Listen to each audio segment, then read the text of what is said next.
Alors, rebonjour les biologistes de 10e année. Donc, je poursuis avec, suite à l'activité que vous avez faite sur le chef d'orchestre, qui a fait comprendre que c'est bien le noyau des cellules qui contient l'information pour faire gérer et faire fonctionner la cellule. Alors, dans les années 50, on a découvert que dans le noyau, il y avait se retrouvait de une molécule très, très importante et aujourd'hui qu'on connaît que c'est cette molécule-là dans le noyau des cellules, c'est l'ADN. OK? Alors, je vais vous expliquer aujourd'hui, dans cette leçon-là, pardon, c'est pour vous expliquer un peu de quoi c'est fait l'ADN, les chromosomes en fait, et vous expliquer un peu le message que ça donne et le lien que ça a avec les traits physiques ou le fonctionnement des cellules.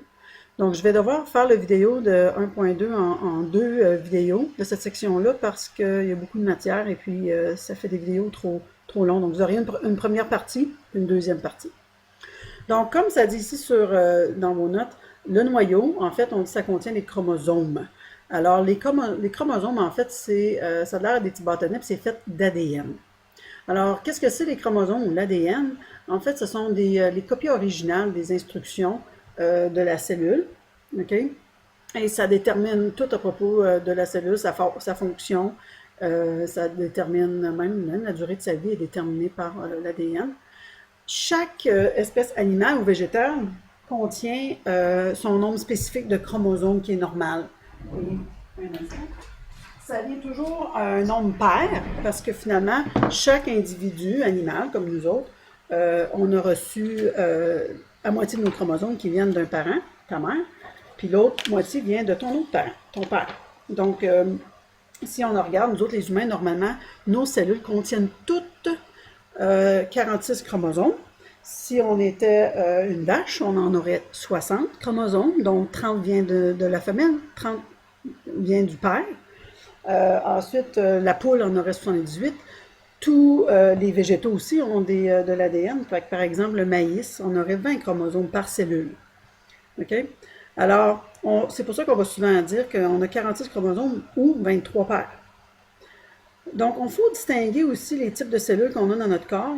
Alors, on a des cellules qui sont des cellules somatiques. Ça, c'est toutes les cellules de ton corps, cellules nerveuses, cellules de foie, cellules musculaires, n'importe quelle cellule de peau.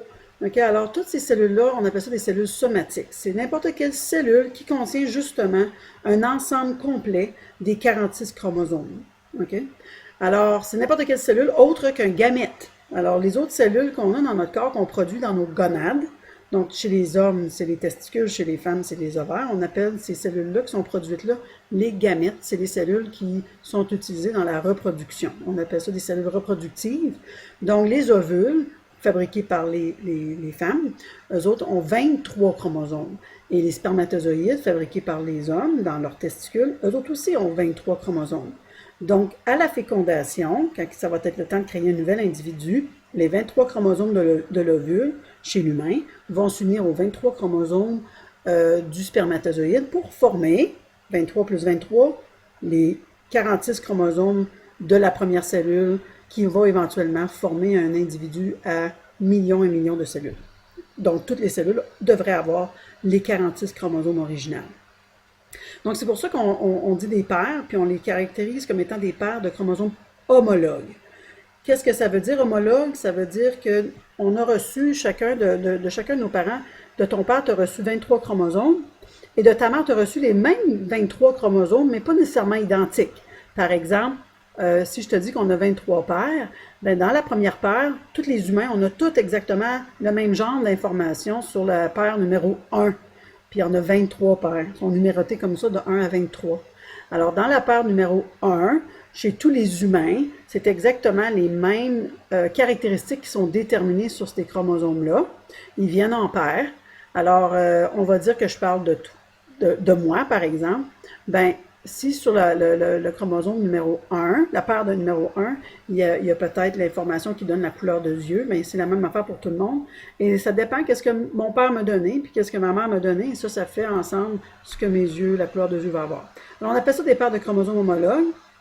Okay? Et c'est ça qui s'unit alors à la fécondation pour donner le bagage génétique d'un individu. Fait que les chromosomes, en fait, qu'est-ce que c'est? OK?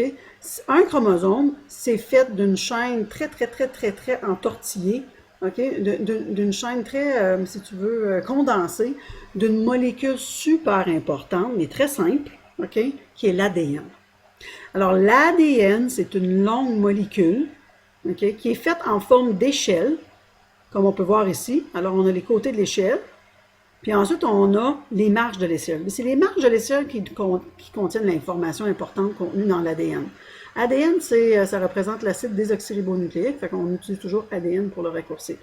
La chaîne ne garde pas une structure droite comme ça, elle se torsade comme ça. C'est pour ça qu'on dit que l'ADN, en fait, ça ressemble à une échelle en spirale. Alors, de quoi elle est faite l'ADN? Okay? En fait, l'ADN, on sait que c'est un code, puis elle est faite d'une longue séquence. Je vous dis, on en a 46 brins comme ça dans chacun de nos cellules. Toutes nos cellules ont exactement les mêmes copies de ces chromosomes-là, à part nos gamètes.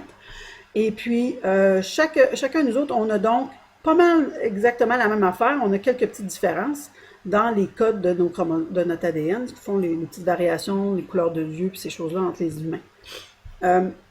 Qu'est-ce que c'est l'ADN? C'est en fait, comme je l'ai dit, une échelle où ce qu'on voit des paires ici de lettres. OK? Il y en a juste 4 lettres. On les appelle, ça c'est des bases azotées, puis ils font partie d'un nucléotide. Fait que l'ADN, en fait, qu'est-ce que c'est? C'est une longue chaîne double de nucléotides qui s'organisent en paires. Alors, les paires sont complémentaires, c'est-à-dire que c'est toujours cytosine, la base azotée C, avec guanine. Comme tu peux voir, jamais C avec A, jamais T avec G non plus. Les deux autres bases qui sont complémentaires et toujours ensemble, c'est thymine avec adénine. Ça veut dire que si tu connais un bord d'un brin d'ADN, tu connais exactement l'autre bord, parce que c'est toujours C avec G, T avec A. Et le code est vraiment encodé dans la séquence, et l'ordre et la séquence de ces paires de nucléotides-là qui sont ensemble comme ça, qui forment l'ADN. Fait que de nos 46 brins, okay, ça ressemble tout à ça comme ça. C'est des milliers, ben non, des millions, si tu veux, de longues séquences comme ça sur chaque molécule d'ADN. Puis ils ne sont pas toutes pareilles, justement. Si on fait juste changer, par exemple, ici, si on mettrait un T, puis ça serait un A au lieu du CG, on vient de changer le code au complet. OK? Donc, ça, c'est l'ADN qui se spirale comme ça. Quand on l'a dans les noyaux, il y en a 46 brins comme ça dans nos noyaux, à nos cellules, à nous autres. Et puis, on appelle ça des chromosomes. OK? Fait que les bases s'apparient en paires. Ça forme l'échelle complète. OK? Puis, ça forme justement, exactement, notre code génétique à partir de l'information qui est contenue sur les 46 brins qu'on a.